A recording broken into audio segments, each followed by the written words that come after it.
आमच्या नवनवीन व्हिडिओ पाहण्यासाठी सबस्क्राईब बटनवर क्लिक करा आणि घंटा वाजवायला विसरू नका.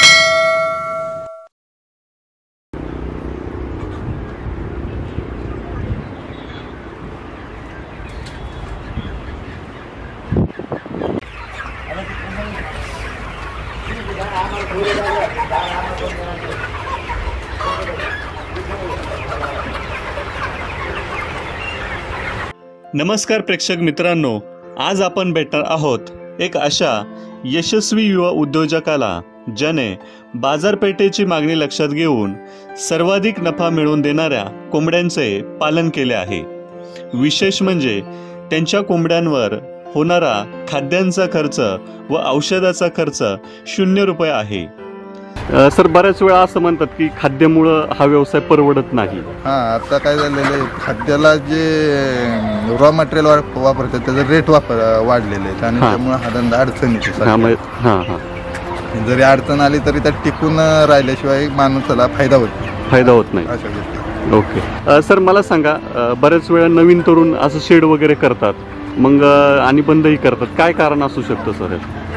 जर त्याच्यावर सातत्य नसेल तर मग त्यांना अडचणी येतात आणि त्यांना ते बंद करावं लागतं. ह्या धंद्यात जरी लॉस झाला तरी सातत्य आणि त्यातील अडचणी काय आहेत त्या सॉल्व न केल्यामुळे त्यांना त्या समस्येला तोंड द्यावं लागतं. ओके, असं. चला तर मित्रांनो, या व्हिडिओमध्ये आपण पाहूया त्यांच्या या यशामागचा संपूर्ण प्रवास व कोंबडी पालन व्यवसायाबाबत बरंच काही. मित्रांनो, तुम्ही जर आमच्या चॅनलवर नवीन असाल तर सबस्क्राईब बटनवर क्लिक करा, जेणेकरून अशा प्रकारच्या पुढील सर्व नवनवीन व्हिडिओ तुम्हाला न चुकता पाहता येतील. आणि हा व्हिडिओ आवडल्यास एक लाईक करायला विसरू नका. चला आपण पाहूया प्रत्यक्षात संपूर्ण माहिती.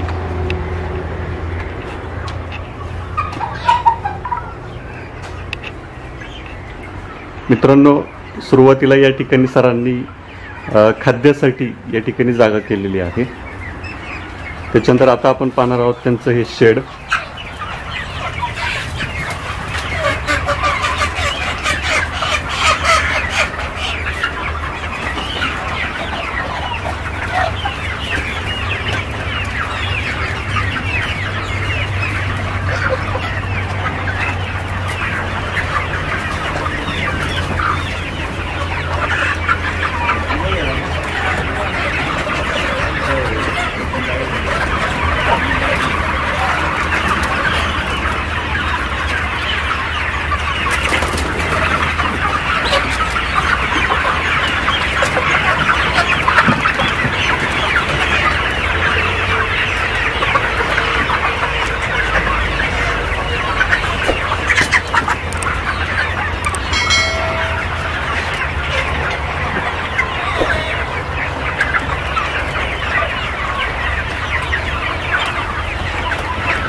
सर, तुमचं आम्हाला नाव आणि पत्ता सांगा. माझं नाव गुलाब तुपे, मुक्काम पोस्ट वरवडी, तालुका भोर, जिल्हा पुणे.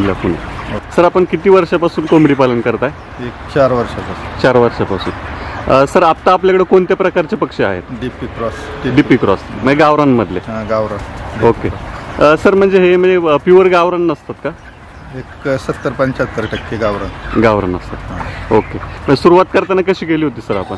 सुरुवात करताना आपण घरी एक शेड होता आपल्या, छोटंसं 2000 पिल्लांचं. त्यात आपण 500 पिल्ला आणून ही सुरुवात केली होती आणि त्याची पूर्ण माहिती मी वर्षभर ते सर्व चालवलं आणि त्यातून मी आता 5000चे 3 शेड चालवलं. ओके, आणि मला त्यातून बऱ्यापैकी चांगला फायदा मिळतो. ओके, आता किती पक्षी आहेत सर आपल्या इथं? माझ्याकडे आता 5600 पक्षी आहेत. 5600 पक्षी आहेत. ओके सर, मला सांगा की बॉयलर सारखे पक्षी आहेत किंवा लेअर फार्म वगैरे असतात अंड्याच्या वगैरे, मग त्या पक्ष्यांऐवजी तुम्ही हाच का सुरू केला सर? हा पक्षी मर याचे कमी होते आणि हा पक्षी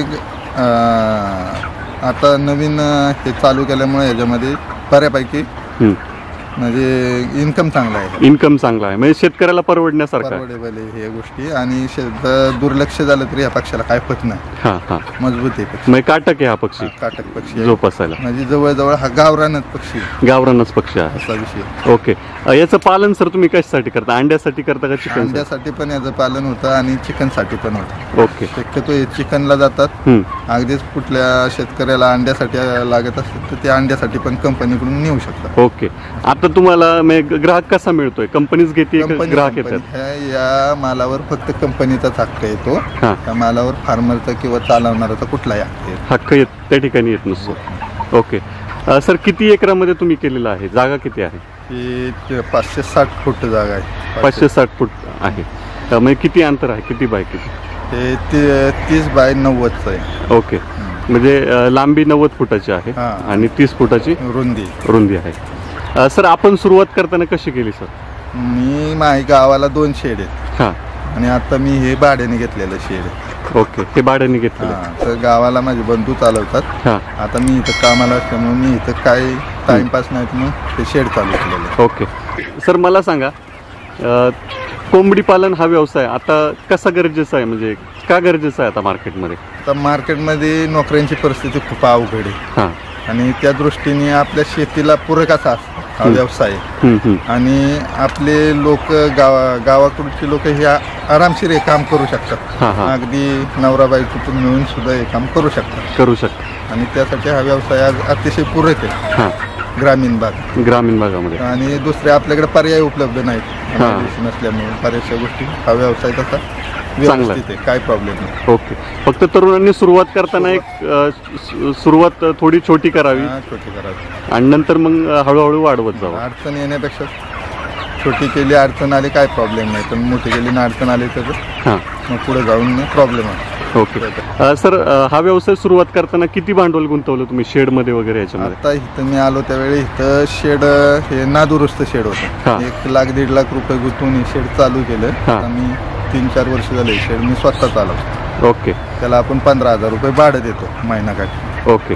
सर मला सांगा, हे जे पक्षी आहेत ते कुठून आणलेत आपण? हे आपण बारामती ॲग्रो या कंपनीकडून हे पक्षी घेतलेले आहेत. त्यांच्याकडून आपल्याला खाद्य मिळतं, औषधं मिळतात. त्यांचं सुपरवायझर रोज येऊन इथं व्हिजिट देतात आणि त्यांच्या सल्ल्याने आपण हा व्यवसाय करतो. ओके. म्हणजे आपल्याला काही खर्च नसतो का सर पक्षी वगैरे? खर्च म्हणजे आपल्याला इथं तुष टाकावी लागते. इथं जो कामगार ठेवतो त्याला 15-20 हजार रुपये जातात आपल्याकडून आणि इतर खर्च 10-20 हजार रुपये असं होऊन जातं. ओके.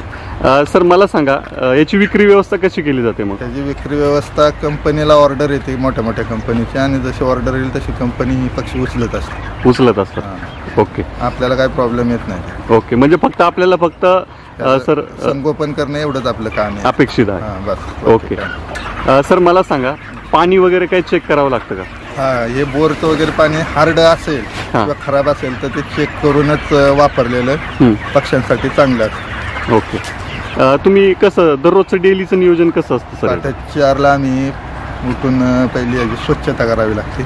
भांडी वगैरे साफ करणं, त्यांचं खाद्य पाणी बघणं, कुठला पक्षी आजारी त्याला बाहेर काढणं, त्याला काही औषध उपचार करता येतो का तो पाहणं, त्याच्यात काही 4-2 मर झाली तर ते उचलणं. असं 6 वाजेपर्यंतचा प्रोग्राम असतो. तिथून पुढं ते 3 वाजेपर्यंत खाद्य चालतं. त्या पुढं परत त्यांना खाद्य पाणी भांडी स्वच्छता करणं हे काम दिवसभर चालतं. ओके.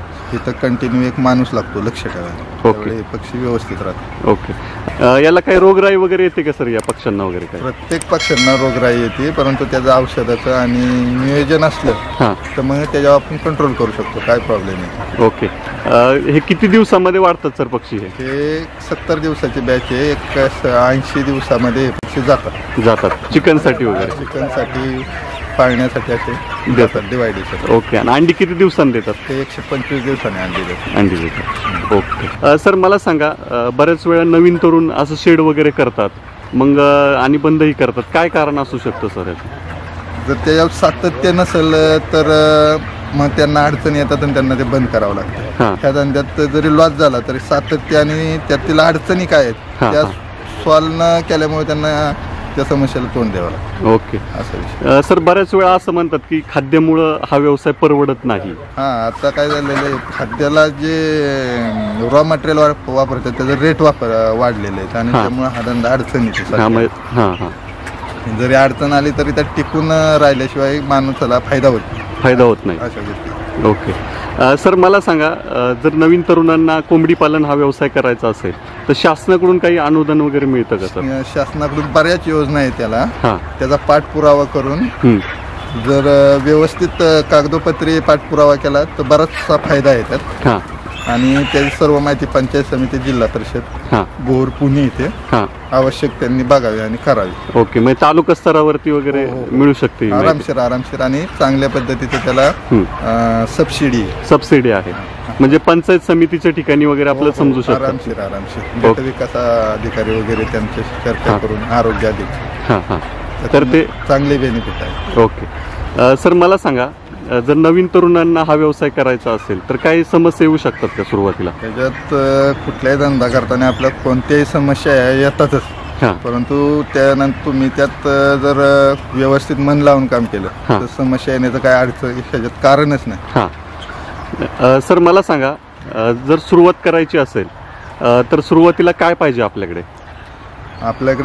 प्रशस्त असं शेड पाहिजे, त्यातील भांडी, बाकीच्या सर्व व्यवस्था परफेक्ट पाहिजे, तरच तुम्ही हा व्यवसाय करू शकता.